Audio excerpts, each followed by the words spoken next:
হাসিনার বিরুদ্ধে ফ্যাসিবাদের বিরুদ্ধে আমরা আজকের এখান থেকে ঘোষণা দিতে চাই, পরশুরামে যারা রাজনৈতিক দল আছেন আপনারা আজকের এই ভাষণ থেকে শিক্ষা নেন, আজকের এই সমাবেশ থেকে শিক্ষা নেন। পরশুরামবাসী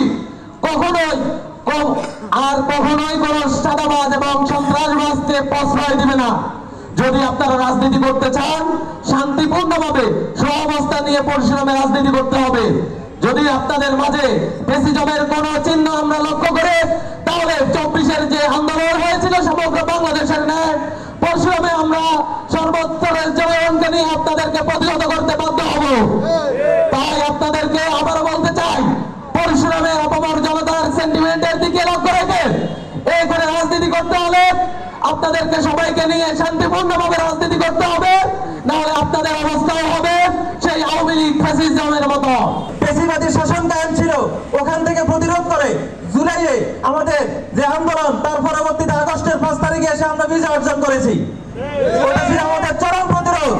স্বাধীনতার পরবর্তীতে এই ধরনের প্রতিরোধ তো হয়নি।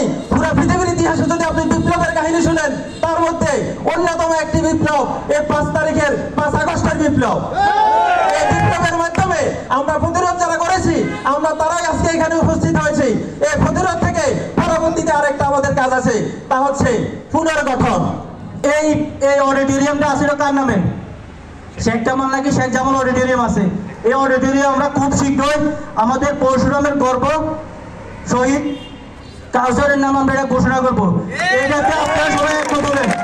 আমরা উপজেলা প্রশাসনে আমরা অনেকবার বলেছি যে স্যার আমাদেরকে একটা গ্যাজেট প্রকাশ করে দেন যে এটা আমাদের শহীদ কাউসারের নামে এই অডিটোরিয়ামটা হবে। কিন্তু এই যে দুনিয়ার কি কয় যে আইনি জটিলতা দেখে এটা আমার না, ওটা আমার না, ওটা আমার না। কেন আমরা বিপ্লব করছি না? সরকারকে পদত্যাগ করে যে আমরা কোনো আইনের তোয়াক্কা করছি? করি না। তাহলে এখানে কেন তো আইনের তোয়াক্কা করতে হবে? আমরা কেন লাগাবো? আমাদের দরকার আছে, আমাদের এখানে আমরা লাগানোর জন্য উপজেলা প্রশাসন কেন কাজ করবে না? এখন আমাদের সরকার, বৈষম্য বিরোধী ছাত্র আন্দোলনের সরকার, এটা আমাদের, আমরা যা বলি তা করতে হবে। আমরা কোনো অন্যায় কিছু বলবো না, আমরা ন্যায়ের কথা বলবো।